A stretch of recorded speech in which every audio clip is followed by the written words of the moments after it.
조금 전에 기도하면서도 말씀을 했습니다마는 세상은 광야 같은 삶입니다. 광야라고 하는 데는 삭막하고 먹을 것도 별로 없고 물도 제대로 얻을 데도 없고 모든 것이 힘든 어려운 그런 세상이 광야입니다. 여러분들이 광야 같은 세상을 살면서 참 사는 게 너무 힘들다. 또 이래가지고 내가 뭐 때문에 사는지 모르겠어. 참 너무 사는 게 나에게 의미가 없는 것 같아. 또 병이 들잖아요. 그럼 질병이 너무 답답하고 힘들게 하니까 너무 고달프다 하는 사람도 있을 거예요. 뿐만 아니라 여러분들 살아가는 가운데 위기만 없어도 좋겠는데 수시로 찾아오는 위기 앞에 어떨 것 같으냐 이 말이에요.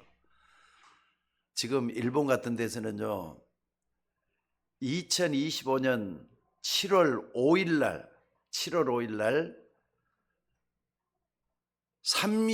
그러니까 30만 명이 죽을지도 모른다는 위기 속에서 말이죠. 사람들이 저쪽 가고시마 있는 그 섬을 빠져나온다고 말이죠. 피난길에 가고 막 그랬다는데 지난밤에 내가 보지는 못했습니다. 얼마나 불안하겠어요. 아마 지금까지 큰 소식은 없는 거 보니까 아무래도 거기서 지진은 크게 일어나지 않는 것 같아요. 예지몽이라고 하는 그런 것이 있어가 어떤 사람이 만화를 썼는데 자기가 예언으로 봤던 걸 만화로 옮겼는데 바로 몇 년 전에 말이죠. 그게 그대로 이루어졌다는 거예요. 그러다 이 큰 것이 7월 5일 날 지진이 와가지고 일본 열도가 뒤집힌다 이런 말이 나왔던가 봐요. 그러니까 정부에서도 막 그걸 갖다가 뭡니까 대비를 하고 말이죠. 그런 일이 있었습니다. 오늘 여러분들 불안한 세상 살고 있잖아요. 여러분 어떻게 해야 되겠습니까? 성경에 분명히 답을 주셨어요. 그게 뭐냐? 맥추절에 대한 축복입니다. 오늘 절기를 지킨다라고만 생각하지 말고 맥추절이 의미하는 게 뭔가를 찾아내는, 그래서 여러분의 삶에 적용을 시키는 그런 시간이 됐으면 좋겠습니다. 오늘 우리 교회뿐만 아니라 전국 교회와 전 세계가 7월 첫 주를 갖다가 뭘로 지키느냐? 맥주 감사주일로 지킵니다. 적어도 여러분들이 1년에 2번은요 꼭 좀 이렇게 감사를 찾아볼 수 있는 그런 시간이 됐으면 좋겠어요. 목사님 나는 감사할 게 하나도 없는데요. 그런 사람은 교회 나올 필요도 없는 것 같아요. 왜? 구원받지 않는 사람은 교회 나올 수는 없잖아요. 구원받았으면은 적어도 하나님을 바라보면서 감사할 수 있는 그 기회를 만들어야 된다 이 말이죠. 그래서 보면은 맥주 감사주일, 가을에는 그러니까 보면은 보리를 거두게 되잖아요. 그래서 가을에는 뭐라죠? 추수를 기념하면서 드리는 추수감사절이 있는 거예요. 감사절기를 할 때는 제일 중요한 게 하나님과 사람 앞에서 감사할 것을 찾아보는 그런 절기가 돼야 된다 이 말입니다. 여러분 맥주절이 뭐죠?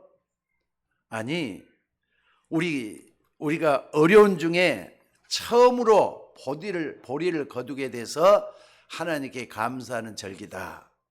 또는 말이죠, 유월절, 맥추절, 그리고 수장절, 이 세 절기 중에 하나다 이렇게만 얘기를 한다면 기본만 알고 있는 거예요.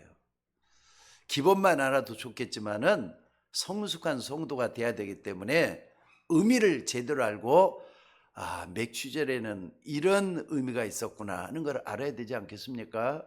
이거를 하려면 3대 절기는 반드시 하셔야 돼요. 첫째는요, 유월절입니다. 유월절이 뭡니까? 의미만 생각을 해보는 거예요. 이 유월절이라고 하는 것은 이스라엘 백성들뿐만 아니라 우리 모든 믿는 자들을 흑암에서 건져낸 날을 기념하는 날이 유월절입니다. 여러분들이 알지도 못했던 그 시기에 구원받았잖아요. 구원의 축복을 누리는 게 유월절입니다. 그러니까 구원에 대해서 최고로 하나님의 은혜를 받는 날이 유월절이에요. 그러니까 여러분들 사망에서 생명으로 옮겼느니라. 맞으면 아멘 하세요. 죽음의 권세에서 생명을 얻게 됐단 말이에요. 이것보다 더 중요한 일이 어디가 있어요? 그날이 바로 유월절이에요. 사람들은 다 죽는다고 했는데 하나님이 흑암에서 건져낸 날이 유월절이라 이 말이에요. 또 건져내서도 광야를 지나오면서 도무지 살기 힘든 환경에서 사람들은 이 광야에서 살아남아서 하나도 없을 것이다. 광야에서 다 죽는다. 이렇게 얘기를 했는데 50일 만에 보리를 거뒀다 그래서 맥추절이라고 합니다.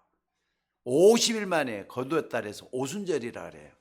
50이라 오순, 순자가 열흘 순자잖아요. 그러니까 50이 됐어요. 그리고 또 77절이라고도 해요. 77절이냐? 77은 49잖아요. 7 곱하기 7은 49란 말이에요.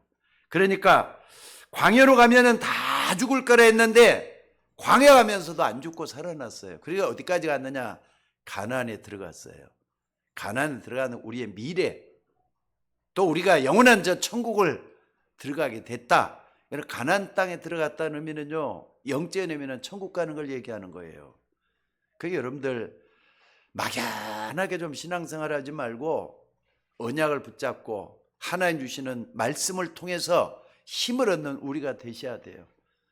세상은 광야입니다. 광야는 삭막한 곳이에요. 먹을 것도 제대로 찾지도 못하는 데가 광야란 말이에요. 힘들고 고통스러운 게 광야란 말이에요. 그런데 이 외로움 속에서도 하나님은 지켜주셨어요. 광야 가는데 제일 우리가 잊어서는 안 될 게 뭐냐면요, 여러분 광야 가는데 사람들이 다 움직여야 되잖아요. 걸어가야 되잖아요. 물이 제일로 필요해요.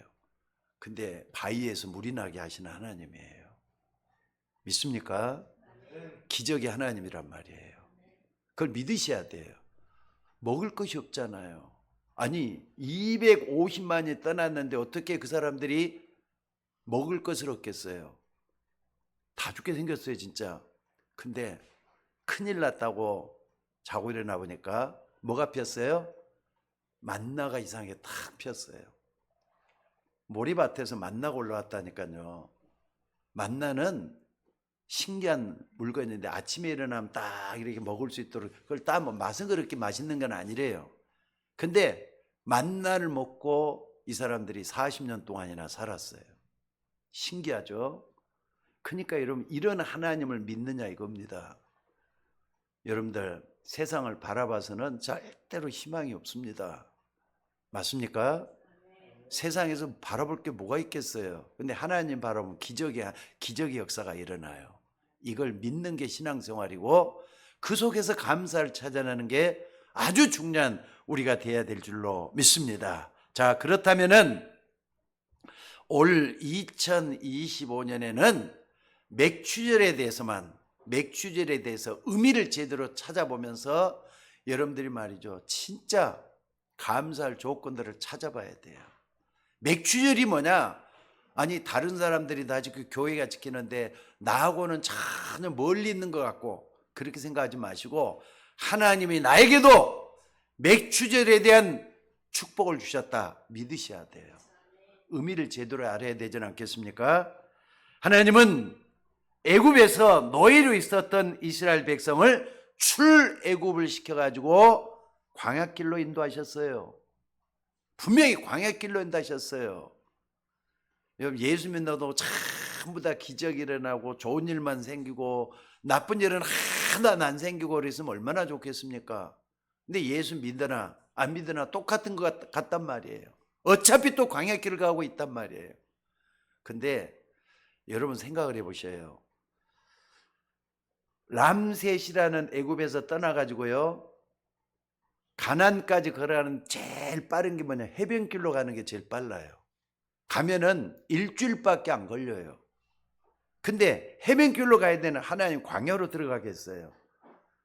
험한 산 그리고 삭막한 그런 광야를 지나게 해서 40년을 가게 만들었단 말이에요. 하나님이 그렇게 하신 거였어요. 거기로 가라 그랬어요.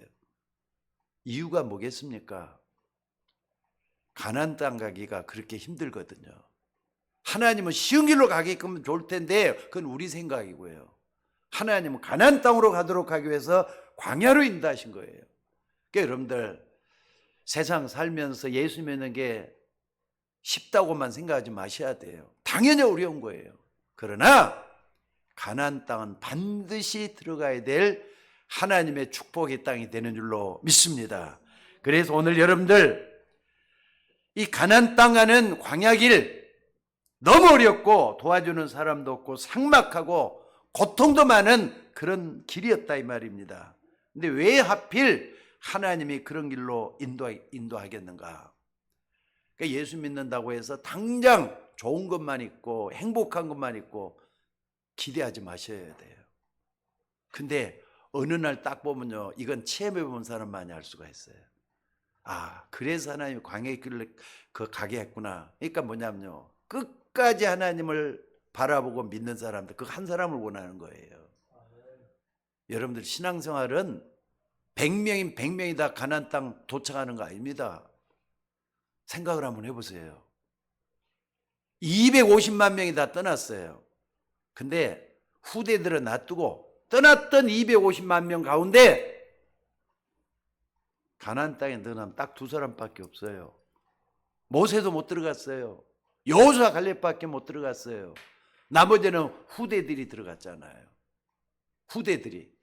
가나안, 그러니까 광야길을 걸어가는 사람들만이 그 속에 태어난 사람들이 들어갔다 이 말이에요. 이거 뭘 의미하는 거겠습니까? 근데 그 대부분 사람들이 가다가 말이죠, 원망하고 불평하다가 말 그대로 연병, 거기에 말이죠, 그러니까 어떤 질병에 걸려갖고 몰살을 거의 당했다는 게 성경에서 가르치고 있는 교훈이에요. 그러니까 여러분들 천국 가는 길은 넓은 길이 아닙니다. 좁은 길입니다. 어떤 사람들은 그래요. 천국 가는 게 좁은 길이라면 너무 힘들어서 갈 수 있겠느냐. 넓은 길이라면 다 갈 수 있지만 세상 길은 넓어요. 근데 세상 길에 가면 나중에는 더 힘든 길이고 지옥 가는 길이라는 거 잊지 마셔야 돼요. 그러나 천국 가는 길은 좁은 길이지만은, 좁은 문으로 들어가는 길이지만은 그 길은 영생의 길이요, 생명의 길이요, 평안의 길이요, 하나님이 함께하는 축복의 길인 줄로 믿습니다. 그래서 오늘 여러분들 정말로 우리가 꼭 좀 기억을 해야 될 게 뭐냐, 이 맥추절 할 때는요, 오순절 50일 만에 곡식을 거두었다. 77절, 77은 49, 그 다음날 곡식을 거뒀다 해서 말을 하는데, 오순절 할 때 의미를 찾자 말입니다, 오늘은. 근데 오순절 할 때 제일 많이 들었던 데가 어디서 많이 듣습니까? 사도행전 2장에 나오잖아요. 오순절 날이 이름에 그랬어요. 그게 바로 맥추절이에요. 맥추절이에요. 여러분, 나가다락방에서 120명이 전혀 기도하기 힘썼다고 했는데, 그때 오순절 날 바람 같은 불 같은 성령의 역사가 일어나기 시작했던 날이 바로 맥추절입니다. 그러니까 여러분들 신앙생활 할 때는 오순절이 항상 필요해요. 여러분들이 감사할 때도 맥추절만 되고 추수감사절만 되고 감사할 게 아니라 평상시에 감사가 일어나는 여러분들의 신앙이 되셔야 된다 이 말입니다. 여러분도 구원받았잖아요. 하나님 자녀잖아요. 그렇기 때문에 구원받은 그 의미를 생각하면서 날마다 감사가 일어나는 사람은 장담합니다. 100% 그 사람 망하지 않습니다. 왜? 하나님이 함께하기 때문에 그래요. 여러분, 이 속에서 하나님의 역사를 체험하고 그 능력을 누리는 여러분과 제가 되어야 될 줄로 믿습니다. 그리고 중요한 게 뭐냐, 오순절날 바람 같은 불 같은 성령의 역사 일어나기 시작을 해. 거기서부터 뭐가 시작이 됐죠? 교회가 시작이 됐어요. 또 뿐만 아니라 세계복음화가 거기서부터 시작이 됐어요. 그래서 여러분들이 여기 서울 예인교회 여러분들이 복음을 받게 된 거예요. 오순절날 열매로 여러분들이 구원받게 됐다 이 말이에요. 얼마나 감사합니까? 그 의미를 안다면 이거 보통 일이 아니잖아요. 자, 하나님은 광야 생활하는 중에 이스라엘 백성들에게 6월절을 지키게 하시고 그 뒤 7주간을 세워서 77절을 지키라고 명령하셨습니다. 레위기 23장 15절 16절에 보니까 안식일 이튿날 곧 저희가 요제로 곡식을 가져온 날부터 7 안식일의 수요일을 채우고 7 안식일 이튿날까지 합하여 50일을 계수하여 새 소재로 여호와께 드리되라고 있어요. 하나님께 감사 절기를 지키라고 말씀을 해놨잖아요. 그러니까 77절은 50일 만에 보리를 수확하고 나서 그 첫 열매를 하나님께 바치면서 광야 생활을 농사할 수 있도록 해줬단 말이에요. 그리고 생명을 주신 그 은혜를 감사하는 절기로 시작이 된 게 맥주절입니다. 우리가 세상이라고 하는 광야 인생, 여러분 절대로 세상은 천국이 될 수가 없어요. 그러니까 기대를 하지 마셔야 돼요. 근데 광야라는 이 세상을 살면서 이 사람도 만나고 저 사람도 만나고 그러면서 복잡하고 어려운 일들을 많이 겪게 됩니다. 그래서 광야하는 이스라엘 백성들은 먹을 것이 있으면 다 좋아하는 거예요. 그냥 돈 나는 데가 있으면 다들 그냥 흐뭇하고 좋아하고 항상 웃음이 있어요. 먹을 것이 없으면 원망하고 불평하고. 우리네 세상하고 다를 게 뭐가 있습니까? 세상 사람들이 똑같다 이 말입니다. 여러분 직장에 가거나 또 여러분들의 삶의 현장에서 이런 사람들을 많이 보게 될 거예요. 여러분도 그 중에 한 사람이고요. 저도 마찬가지고. 그런데 여러분들 세상에 속지 마시기를 주의 이름으로 축원합니다. 왜냐하면 세상은 자꾸 나를 속여요. 나를 속여요. 그래서 죄짓게 만들고 자꾸 하나님 못 믿게 만들고 하나님과 멀어지게 만들고 이런 저런 일로 해가지고 하나님께 가까이 가고 있다는 걸, 가까이 가는 걸 막는다는 거 잊지 마셔야 될 줄로 믿습니다. 하나님은 광야길을 가는 동안에 이 절기를 아는 사람을 사용하셔서 출애굽 같은 엄청난 일을 하게 하신 거예요. 출애굽할 때는 모세잖아요. 모세가 나이 80이 되도록까지 하나님을 잘 몰랐어요. 어머니를 요게벳을 통해서 듣기는 들었는데 확신이 안 갔어요. 그러다가 호렙산에서 하나님을 만나는 체험을 하잖아요. 여러분 모두 모세처럼 호렙산에서 하나님 만나는 체험 반드시 있어야 될 줄로 믿습니다. 그런데 모세가 만났던 그 하나님을 나중에 누가 체험했느냐? 여호수아 갈렙도 체험을 해요. 나중에는 말이죠, 저 멀리 있던 라합도 그 체험을 해요. 이따도 오후에도 그 얘기를 하겠습니다마는 애굽 시대 중요한 인물은 바로 이 세 사람, 네 사람밖에 없어요. 여호수아, 갈렙, 아론, 그리고 라합, 모세, 이런 사람들밖에 없었어요. 근데 그런 사람을 통해서 하나님 역사를 이뤘잖아요. 출애굽의 역사를. 그리고 광야 가는데 승리할 수 있는 역사를 이뤄냈단 말이에요. 이 말은 오늘 또 여러분 한 사람이 응답받으면은 여러분 가정을 살려낼 수가 있어요. 여러분 한 사람이 응답받으면은 교회를 살려낼 수가 있어요. 여러분 한 사람이 응답받으면은 정말로 하나님 역사가 그 사람을 통해서 일어난다는 걸 가르쳐주고 있는 하나님의 역사인 줄로 믿습니다. 그래서 오순절의 능력은 창세기 3장, 여러분 아시잖아요. 어떤 문제가 있었는지, 어떤 문제가 왔는지. 창세기 6장, 창세기 11장, 다른 데는 몰라도요, 창세기 3장, 6장, 11장만큼은 100번씩은 좀 봐야 돼요. 그리고 세상과 비교를 해보셔야 돼요. 아, 이게 뭘 가르쳐 주는 건가? 창세기 3장이 가장 중요한 게 뭡니까? 창세기 3장 사건 이후로 인간은 모든 사람이 나중심으로 변해버렸어요. 자기밖에 모르는 세상이 돼버렸어요. 창세기 6장에는 뭡니까? 물질 중심, 돈만 아는 사람 돼버리고 말았어요. 창세기 11장 성공해야 돼, 내가 최고야, 이런 세상이 됐는데 여러분들 바로 뭡니까? 오순절의 능력은 이런 근본적이고 광범위한 문제를 해결하는 하나님의 능력이라는 거 잊지 마셔야 돼요. 나를 어떻게 이깁니까? 하나님 은혜가 아니고서는. 그래서 맥주절이 필요한 거예요. 돈밖에 모르는 사람들에게 하나님의 능력이 들어가야만이 돈을 벗어나 그 가치를 발견할 수 있는 우리가 된다 이 말이에요. 뿐만 아니라 사람들이 다 성공하고 자기 지혜로 모든 걸 다 하겠다고 하는데 그게 바벨탑처럼 무너지는 거라는 거 아는 사람들, 바로 그게 중요하잖아요. 여러분들, 이게 전 세계에 깔려져 있어요. 미국이 지금요 관세 정책 때문에 온 세계가 시끄럽잖아요. 자국의 이익이에요. 우리나라만 잘 살면 되지 뭐 다른 나라가 무슨 필요가 있느냐, 이기주의잖아요. 이게 자기만 하는 거잖아요, 결국은.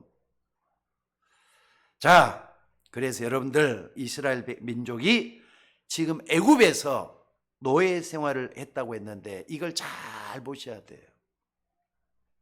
애굽에서 이스라엘 백성들은 노예 생활을 얼마나 했느냐? 1, 2년 한 것도 아니에요. 우리나라는 일본에게 침략 당해가지고 한일 합방이 됐었죠. 몇 년 동안 있었죠? 36년을 식민지를 했어요. 근데 애굽에서 이스라엘 백성들은 430년이나 되는 긴 세월 동안 결국 노예가 되고 말았다 이 말이죠. 여러분, 자, 따라서 한번 합시다. 나는 하나님의, 크게 따라서 한번 해보세요. 나는 하나님의 택한 백성이다. 택한 백성이 노예가 되면 안 돼요. 근데 이스라엘 백성들은 택한 백성이면서 노예가 돼갖고 430년이나 노예 생활하면서 어려움을 당했어요.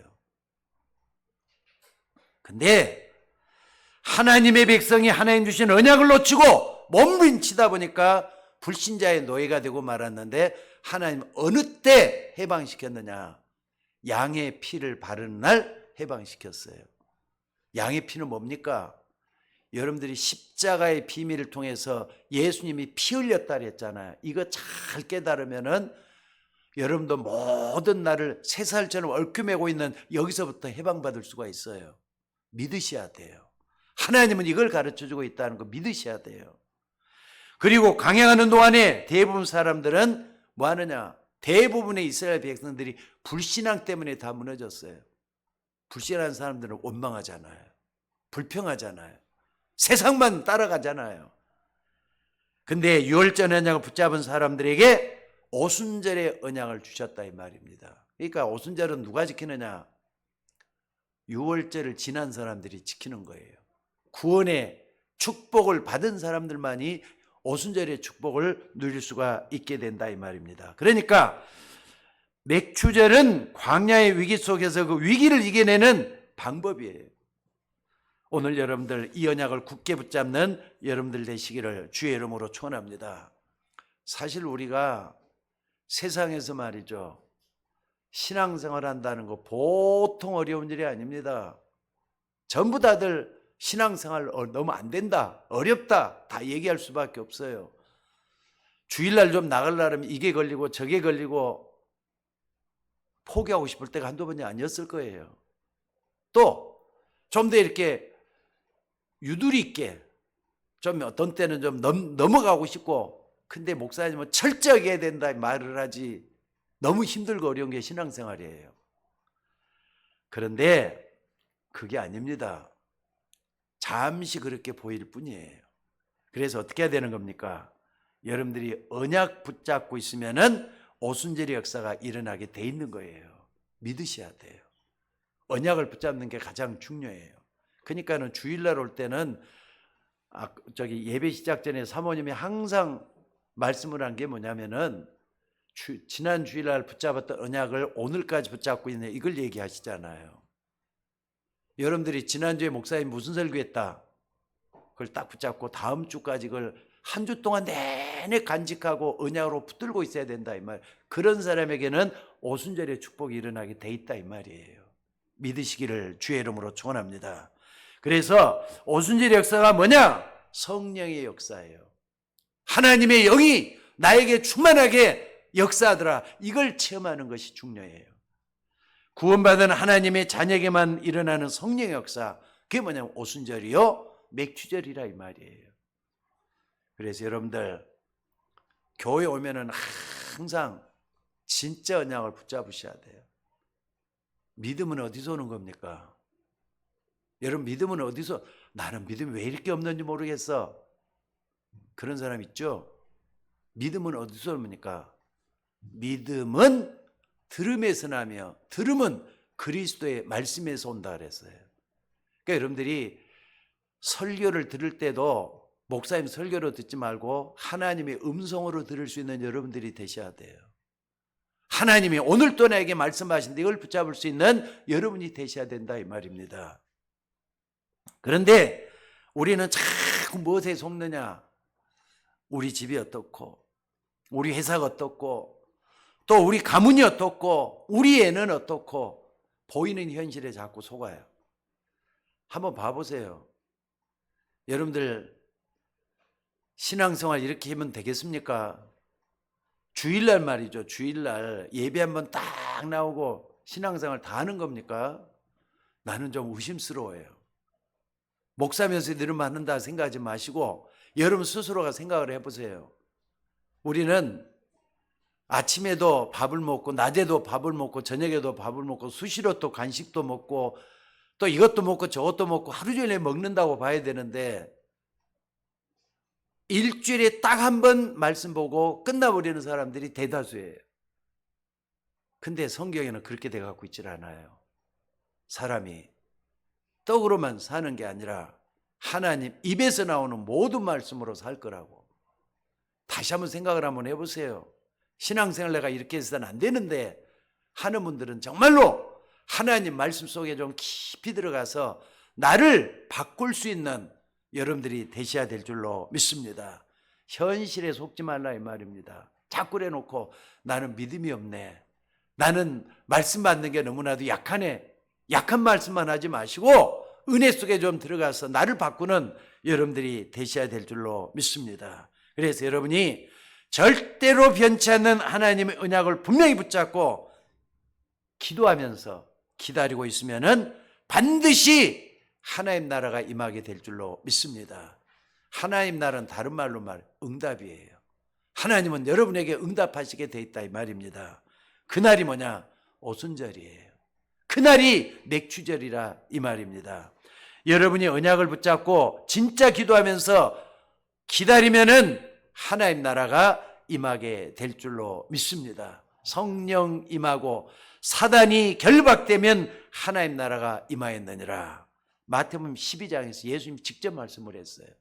성령 임하고 사단이 결박되면은 하나님 나라가 임하였느니라. 그리고 감람산 마지막 강단에서 예수님은 하나님 나라를 40일 동안이나 말씀했다 그랬어요. 하나님 나라가 그렇게 중요한 거예요. 근데 이것을 현실에서 체험을 해야 되잖아요. 그게 응답이에요.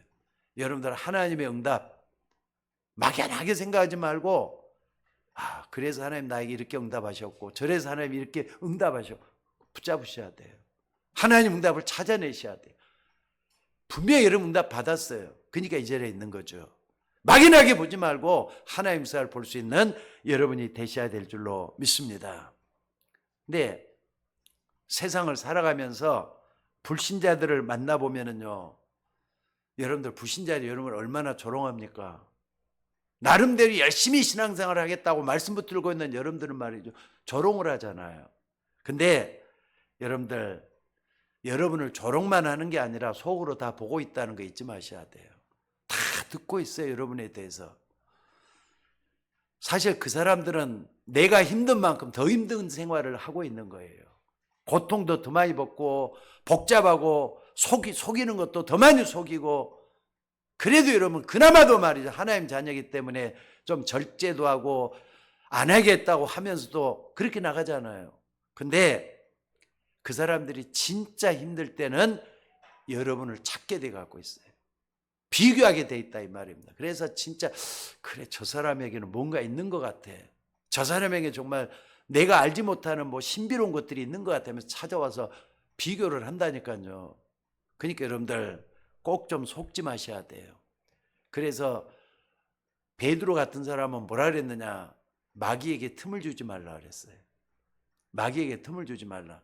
마귀는 영적인 존재인데 생각하지도 못한 때 이런 파고 들어가지고 그 틈마저 찾지 못하게 만들고 있는 영적 존재라는 거 잊지 마셔야 돼요. 자, 그렇다면은 이 맥추절이 뭐냐? 광야에서 하나님이 이스라엘을 건지신 바로 그 언약입니다. 여러분, 지금 여러분의 현실이 너무 어렵습니까? 불평 대신에, 원망하는 것 대신에 좀 감사로 바꿔보시기를 바랍니다. 정말입니다. 여러분, 하나님 자녀 맞잖아요. 감사로 좀 바꿔보세요. 몸이 아파요? 감사로 좀 바꿔보세요. 너무 사업이 힘들어요? 하나님을 믿기 때문에 감사로 좀 바꿔보시기 바랍니다. 모든 걸 좀 뒤바꿔보세요. 심지어 예수님은요, 이 땅에 오셔서 바꿀 걸 그렇게 많이 말씀하신 게 산상복음이었어요. 근데 사람들이 전부 다 말이죠, 복에 대한 얘기를 할 때 건강도 복이지, 또 돈 많은 게 복이지 이러고 있을 때 심령이 가난한 자는 복이 있나니 천국이 저희 것이며 그랬잖아요. 사람들이 생각하는 거하고 하나님이 생각하는 거 근본적으로 틀려요. 사람은 돈 많으면 복 받았다 그러잖아요. 아니 건강하면 복 받았다 그러잖아요. 사람들은 다 생각하는 게 틀려요. 근데 하나님은 심령이 가난한 사람 복 있다, 애통하는 자에게 복이 있다, 천국이 저희 것이며, 사람들은 육신적으로 답을 찾을 때 하나님은 영적으로 우리에게 답을 주고 있다는 거 잊지 마시기를 바랍니다. 그래서 여러분들 맥추절을 지키는 기본 자세는 뭐냐? 내 삶 속에서 감사를 발견하는 거예요. 어렵습니까? 하나님이 여러분의 인생을 여기까지 끌어오셨잖아요. 지난 6개월도 끌어오셨단 말이에요. 감사를 좀 찾아보셔요. 그래도 감사하다, 이게 나와줘야 돼요. 두 번째 기억할 게 있습니다. 맥추절이 뭡니까? 이스라엘 백성이 자꾸만 언약을 놓치니까 불신자가 노예가 돼. 어느 날 보니까 또 포로가 되고 말았어요. 그게 이스라엘 백성들이잖아요. 택한 백성이 뭘로 갔느냐? 바벨론의 포로로 갔다니까요. 이게 이스라엘 역사를 통해서 쭉 보면은 노예 백성이 어느 정도 또 하나님께 회복시켜 놓으니까 또 포로가 되고 말았어요. 그 중에 요일이라는 선지가 나타나가지고 메뚜기 재앙이 임하는 것을 예언했습니다. 그리고 이스라엘 백성들이 해방되어 난 뒤에 이스라엘 나라가 멸망하지 않도록 메시지를 준 게 그때였어요. 그게 요엘서 2장 28절입니다. 보니까 뭐라 그랬습니까? 말세 남녀 종들이 성령 충만함을 입게 될 것이다. 너희 청년들과 노인들과 자녀들은 미래를 말하고 꿈을 꿀 것이다. 말세 남녀 육체에 성령의 능력을 부으리라. 이렇게 말씀하신 그 언약이에요. 여러분들, 하나님을 믿는 믿음 안에 소망을 가지고 있는 여러분들이 맞다면은 어떤 일이 일어나도 흔들리지 말고 하나님의 말씀을 바라보면서 힘을 얻는 우리 모두가 되셔야 될 줄로 믿습니다. 아직까지 세상을 많이 경험해 보지 못한 우리 다인이 여기 있는데, 우리 어린 렘넌트들은 세상을 절대로 우습게 여겨서는 안 되죠. 어른들도 마찬가지지만 어린 자녀들일수록 더 그래요. 세상은 절대로 만만한 데가 아니잖아요. 자라나는 어린 학생들이 선도하고 좋은 일 많이 보여주면 좋은데 세상은 절대로 그런 데가 아니라는 거 잊어서는 안 될 줄로 믿습니다. 오히려 이런 어린아이들을 이용해서 착취를 하고 나쁜 데로 데려가는 어른들이 많다는 것도 잊지 마셔야 돼요. 그러니까 어린아이들이 말이죠, 저 노원역에 나와 있으면은 어떻습니까? 밤중에 어린아이가 노원역에 돌아다닌다. 그 나쁜 사람들이 반드시 그 사람을, 그 어린아이를 노리게 돼 갖고 있는 게 노원역이잖아요. 노원역에서 잘못된 사람들 얼마나 많은지 몰라요. 그래서 세상 사람들은 허풍과 거품과 그리고 공갈이 판을 치고 있는데도 아이들은 전혀 무방비 상태입니다. 그래서 우리는 뭘 붙잡아야 되느냐? 영원하신 하나님의 언약을 붙잡고 나가는 우리가 되셔야 될 줄로 믿습니다. 포로되면서 또 얘기했습니다. 말세 남녀 종들에게 물붓듯이 성령을 부을 것이다. 이게 뭐냐? 맥추절이에요. 성령을 부을 것이다. 맥추절이에요. 그러니까 삭막한 가운데서도 하나님의 은혜를 받는 우리 모두가 되셔야 된다, 이 말입니다. 여러분들이 언약을 굳게 붙잡고 있을 때는 아무리 큰 위기를 만났을 때라도 그걸 헤쳐나가는 주인공 역할을 하나님이 할 수 있도록 만들어 주실 줄로 믿습니다. 믿으셔야 돼요. 무슨 말인지 알겠습니까? 어떤 때는 친구 얘기 또 가족 얘기도 듣지 마시고 하나님 말씀만이 나의 모든 삶의 기준이 돼야 된다. 여기서 답을 얻으셔야 돼요. 때로는 말이죠, 식구들 얘기를 들어도 답이 안 될 때가 있어요. 아무리 가까운 사람들이 얘기를 해도 그게 답이 안 될 때가 있다니까. 그래서 영원한 말씀이 내 속에 임재해서 말씀의 능력이 나타나는 우리 모두가 되셔야 될 줄로 믿습니다. 마지막으로 말이죠, 마지막 때 이 맥추절이 더 중요한 게 이 세 번째인데, 마지막 혼란 시대가 올 때 예수님은 이길 수 있는 힘을 말씀하신 겁니다. 예수님 이런 말씀을 했어요. 마지막 때가 되면은 교회 안에도 가짜 교인들이 많이 일어날 것이다. 하나님이 주신 탤런트는 묻어두고 세상 탤런트만 사용하다가 죽을 것이다. 마지막 때는 교회에 염소들이 들어와서 교회를 혼란스럽게 만들 것이다. 그러면서 맨 마지막에 하시는 말씀이 오늘 본문의 내용입니다. 오늘 본문의 내용은 그냥 주신 게 아니에요. 마지막 때 신부들이 신랑을 기다리다가 등에 기름이 없어서 이 기름을 준비하지 않았잖아요. 미련한 5 처녀들은. 그래서 쫓겨나게 됐어요. 오늘 그 내용이잖아요. 한마디로 말세살한 교인들의 영적 상태를 얘기하는 거예요. 여러분의 영적 상태가 어떻게 해야 되느냐? 말씀하고 있는 게 오늘 본문 내용이라니까요. 여러분들이 이 말씀을 잘 이해하려면은 이스라엘의 결혼 풍습에 대해서 좀 알아야 됩니다. 이스라엘의 결혼은요, 3번의 식을 한다고 합니다. 하나는 뭐냐? 우리나라에서 제일 먼저 남녀가 만나가 결혼하겠다 하면 제일 먼저 뭐 하죠? 부모들을 만나가지고 맞선을 보고 뭐 하죠? 약혼식을 해요. 근데 거기는 정혼식이라는 게 있어요. 정혼식, 그래 우리 저 누구누구하고 누가 만나서 서로 좋아하니까 결혼을 해도 되겠습니다. 양가의 부모를 얻고 약속을 하는 게 약혼식이잖아요. 정혼식이라 그래요. 정혼식. 그리고 두 번째는 뭐냐? 신랑이 신부집에 가서 잔치를 하는 거 있습니다. 신랑이 신부집에 가서 잔치를 한단 말이에요. 그 세 번째는 뭐냐? 신부가 신랑 집에 가서 또 잔치를 한대요. 3번의 식을 하는 게 이스라엘의 결혼 풍습입니다. 근데 이걸 잘 한번 보셔야 돼요. 언약이잖아요. 그리고 재림이잖아요. 그 천국이잖아요. 요 3가지를 어쩜 그렇게 성경을 우리가 가는 앞길하고 똑같이 얘기했는지 몰라요. 서로 결혼하자 약속을 했다. 우리가 하나님 자녀가 된 것도 이스라엘 승리한 살아는 언약 붙잡는 거잖아요. 그리고 신랑이 왔어요. 예수님이 오셔가지고 다시 또 이제 재림할 거 얘기했잖아요. 그게 뭡니까? 재림에 대한 약속이에요. 그러니까 신랑이 와가지고 하신 일들을 보게끔 만드는 거란 말이에요. 그리고 우리가 이제 신부로서 신랑이 올 것을 대비하는 거예요. 그게 뭡니까? 예수님 재림하셔서 우리 천국 백성으로 전부 다 데리고 가는 걸 얘기해요. 그러니까 언약, 재림, 그리고 천국, 이걸 다 보여주는 거예요. 근데 두 번째 결혼식이 뭐냐? 신랑이 와가지고 신부를 하는 거지만은 신부가 뭐 하는 겁니까? 이제는 신랑 찾아가는 거잖아요. 근데 신랑을 찾는데 신랑이 온단 말이에요. 언제 온단 말이 없어요. 이게 중요해요. 언제 올지를 몰라요. 그래서 이스라엘 지금도 그렇게 하고 있답니다. 여러분들 신랑이 오는 시간이 몇 시에 온다 이게 되어 있어야 되는데 언제 올는지 정해지지 않다. 주로 언제 오느냐? 많은 사람들이 찾지 않는, 편하지 않는 그런 시간에 신랑이 온단 말이에요. 여러분 언제쯤 올 것 같습니까? 그렇다면은 주로 새벽에 올 거란 말이에요. 주로 새벽에. 신랑이 가장 피곤할 때 온다는 게 오늘 본문의 요지예요.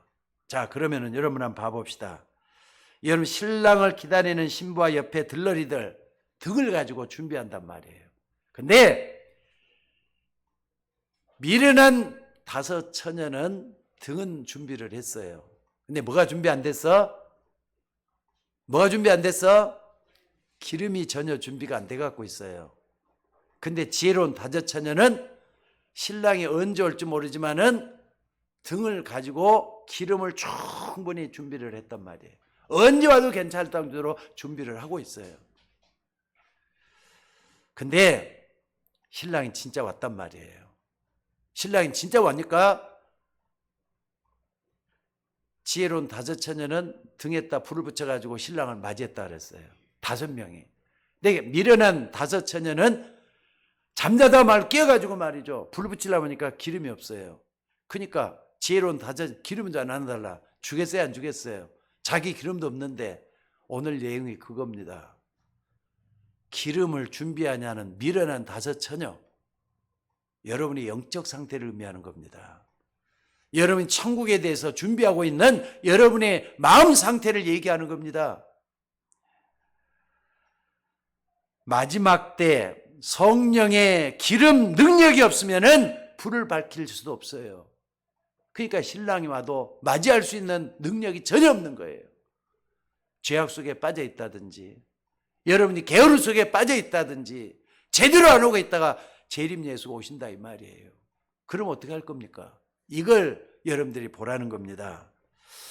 여러분들 신앙생활 할 때는요, 처음보다 나중이 더 중요해요. 시작할 때보다는 마지막 때가 더 중요하다 이 말입니다.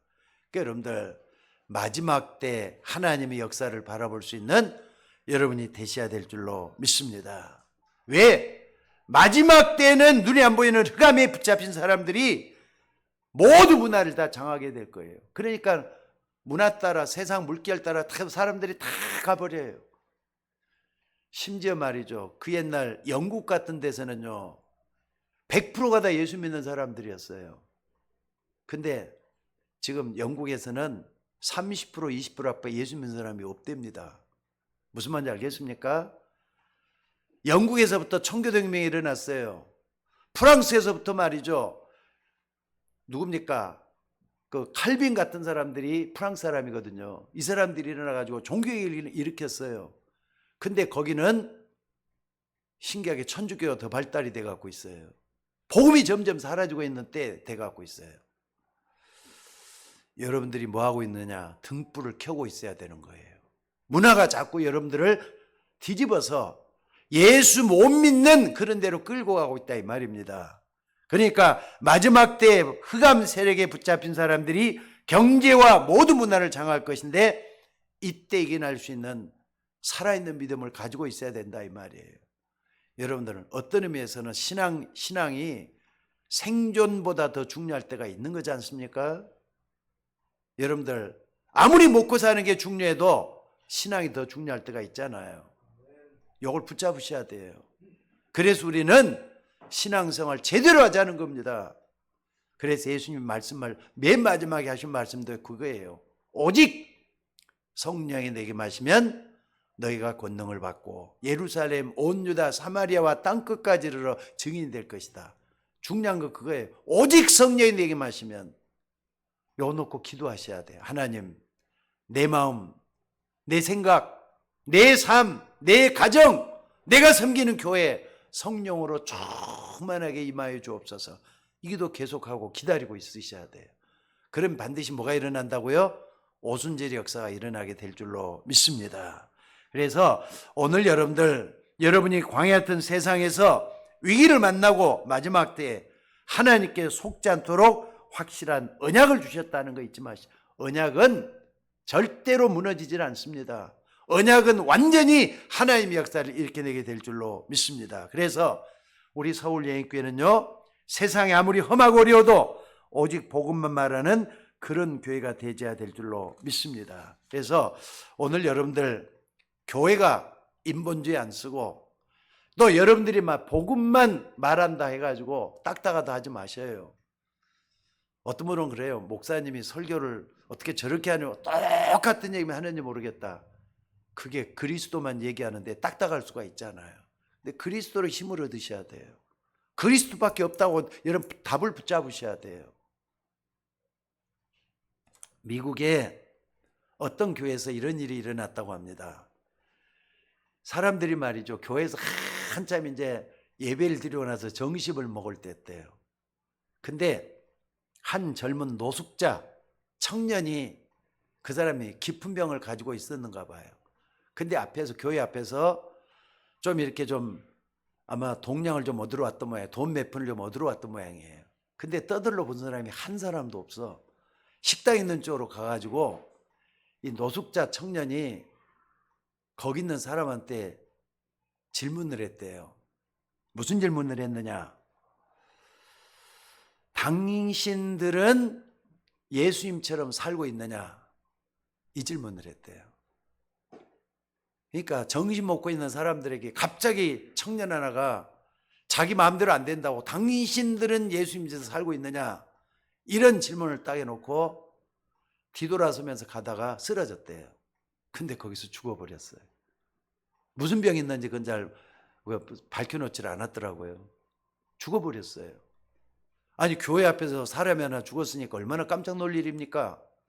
그때 그 목사님이 셸던 목사님이에요.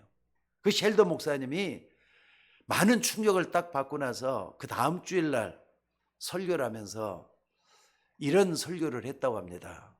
뭐라 그랬느냐? 그것도 말이 1년 동안이나 계속 똑같은 설교를 했대요. 뭐라 그랬느냐? 이때 예수님이라면 어떻게 할 것인가? 이때 예수님이라면 어떻게 할 것인가? 사실 우리가 세상 나가 살면서도 이런 질문 별로 안 해보잖아요. 근데 이 셸더 목사님이 이걸 가지고 1년 내내 설교를 했대요. 근데